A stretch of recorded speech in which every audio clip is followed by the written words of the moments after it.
Nos corresponde hablar en este momento de Cristo como el Hijo de Dios. En este capítulo es un resumen acerca de Jesucristo como Dios. La primera preocupación de la iglesia era descubrir quién era Jesús. ¿Por qué? Porque ellos empiezan a predicar acerca de Cristo. Y claramente en el Nuevo Testamento, pues ellos no tenían tanta dificultad en decir que Jesucristo era un hombre. ¿Por qué? Porque era algo evidente. Lo veían uno más, uno normal, una persona común y corriente. Pero tratar de afirmar que Jesucristo sí era Dios era complejo. ¿Por qué era complejo? Porque si el Padre es Dios y el Hijo es Dios y los cristianos eran monoteístas, entonces eso implicaba decir que eran dos dioses. ¿Cómo entender eso? Entonces, al principio para la iglesia no fue realmente tan fácil poder determinar la divinidad de Jesucristo, pero lo hace de una manera, digámoslo así, diversa, y en los textos se trata de explicar que Jesucristo es verdaderamente Dios. En el documento que les pasé, hay, en primer lugar, en el Nuevo Testamento hay afirmaciones implícitas y afirmaciones explícitas. Vale aclarar porque de pronto alguno no lo tiene claro. Una afirmación implícita es cuando algo se dice, pero se da a entender, no se dice directamente, ¿cierto? Uno tiene que deducirlo de la expresión, ¿cierto? En cambio, una afirmación explícita es que lo dice textual. Entonces, cuando decimos, para el Nuevo Testamento Jesucristo es Dios, ¿cómo el Nuevo Testamento habla de la divinidad de Jesucristo? Entonces, en primer lugar, lo hace de una manera implícita. Dice algunas expresiones o títulos que indican la divinidad de Jesús. Y cada uno de estos está explicado en el documento, que no, por eso no me voy a tomar la tarea de explicarlas. Entonces son tres expresiones de la identidad de Jesús. La primera, Jesús llama al Padre Abba. Si lo llama Abba es porque Él es el Hijo. La segunda es yo soy, que era una expresión que solo la utilizaba Dios en el Antiguo Testamento. Jesús varias veces dice yo soy. Y la tercera, que Jesús se identifica con el Hijo del Hombre, que para el tiempo de Jesús en Israel tenía una connotación mesiánica. Luego de las tres expresiones hay títulos. Entonces, cuando hablamos de formas implícitas, como el Nuevo Testamento da a entender, entonces hay expresiones y títulos. Las expresiones son más algo que Jesús dice, ¿sí? En cambio, los títulos son más afirmaciones de la comunidad que le da a Jesús. Entonces, por ejemplo, el Nuevo Testamento llama a Jesús Hijo único de Dios. Lo llama el Mesías o el Cristo, aunque también Cristo se lo atribuye, pero es muy común que lo hagan los textos acerca de Jesús. Y la tercera es que se dice que Jesús es el Señor.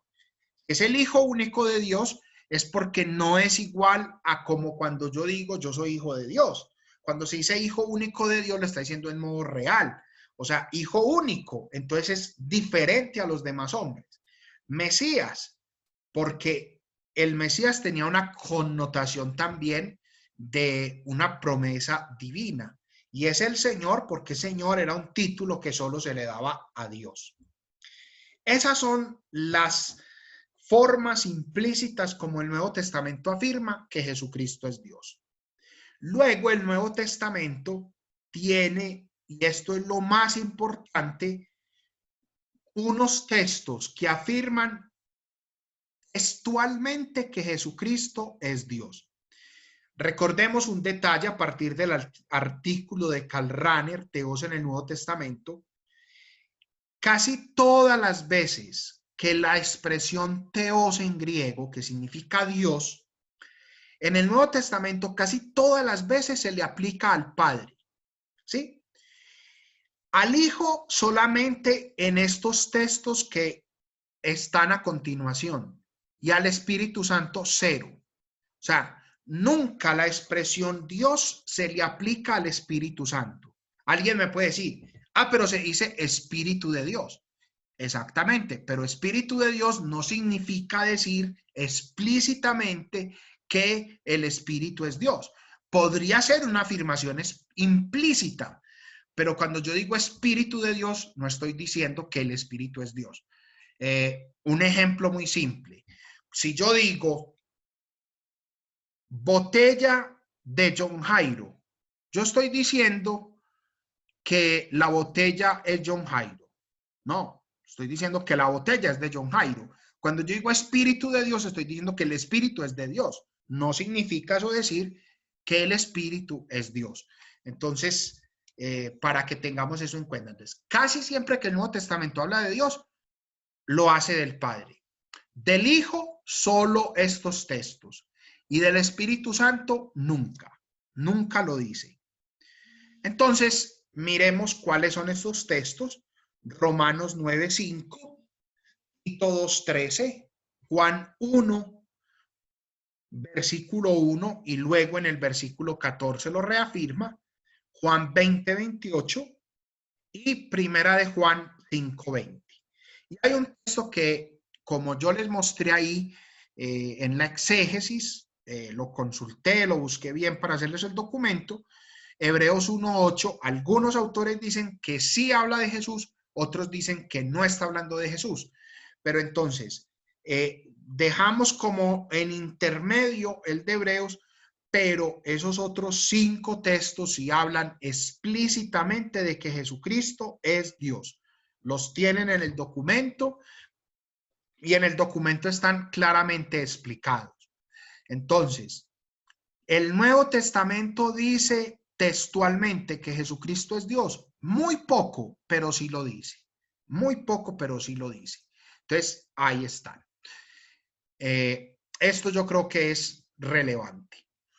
Muy bien. Ahora, pasemos un poco a la historia de la iglesia. Como no era tan fácil y no era muy claro en el Nuevo Testamento la divinidad de Jesús, en la historia algunos lo negaron. Entonces en el capítulo hay una partecita donde se ven las herejías que niegan la divinidad de Jesucristo. Entonces, ¿cuáles son estas herejías que niegan la divinidad de Jesucristo? Son herejías que ya están explicadas en la clase de patrología. Aquí simplemente nos sirve más es el esquema de ubicación. Entonces, voy a dar un apunte muy breve. Adopcionismo, que decía, no, Cristo no es Dios. Cristo fue adoptado por el Padre en el bautismo del río Jordán y entonces Cristo es hijo de Dios solo por adopción. No es hijo de Dios real, fue adoptado. Es la misma expresión que se usa, o ellos lo entendían así, como cuando una familia, una pareja decide adoptar un niño. Entonces, si usted dice, él es sangre de la sangre, es hijo real de esa pareja, no, esa pareja lo adoptó y lo llama hijo y lo considera hijo, pero es un hijo por adopción. Entonces ellos decían, en el bautismo en el río Jordán, el padre lo adoptó como su hijo. Entonces no es hijo real, sino por adopción. La segunda herejía es una que se llama monarquianismo dinámico. Recordemos que hay monarquianismo modalista y monarquianismo dinámico. El monarquianismo modalista es una herejía trinitaria, que ustedes la vieron o la vieron en Trinidad. Y también pues en patrología se explicó. El monarquianismo modalista es que dice que en Dios hay 3 formas de aparecer, 3 modos. Primero se presenta como Padre, luego como Hijo y luego como Espíritu. Es el mismo Dios, casi que la misma persona, es la misma persona, el mismo Dios, que se presenta en 3 modos distintos. Esto puede sonar a una herejía muy antigua, muy vieja, pero no.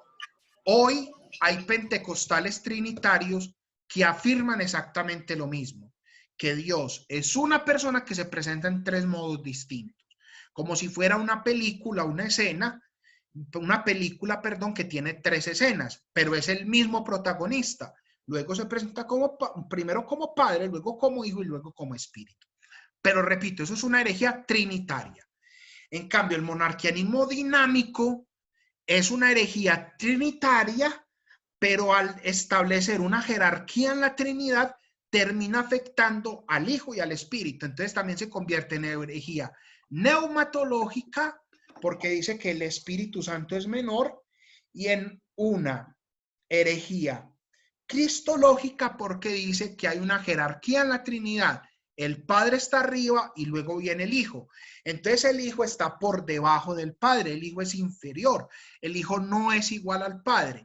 Entonces no considera al Hijo igual al Padre. Entonces por eso también, siendo trinitaria, se convierte en herejía cristológica, mientras que el monarquianismo modalista es solo herejía trinitaria. Luego tenemos, en un tercer momento, la herejía de los fotinianos. Padre, Sí, cuénteme. qué pena y lo interrumpo porque pues está súper interesante, sino que me surge una inquietud acá.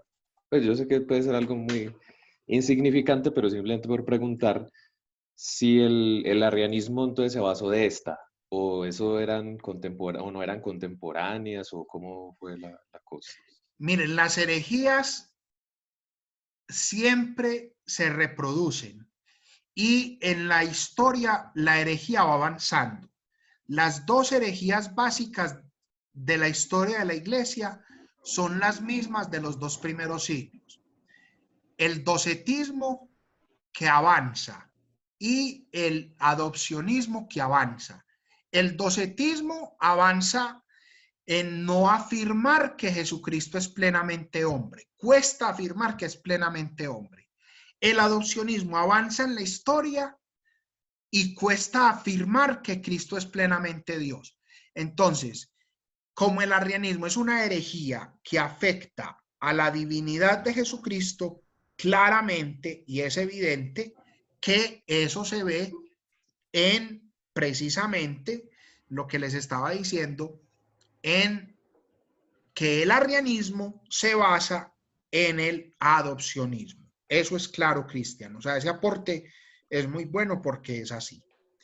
Listo. Entonces, queridos muchachos, esta es la Padre, segunda, los padre, fotinianos. Sí, padre, tengo una duda.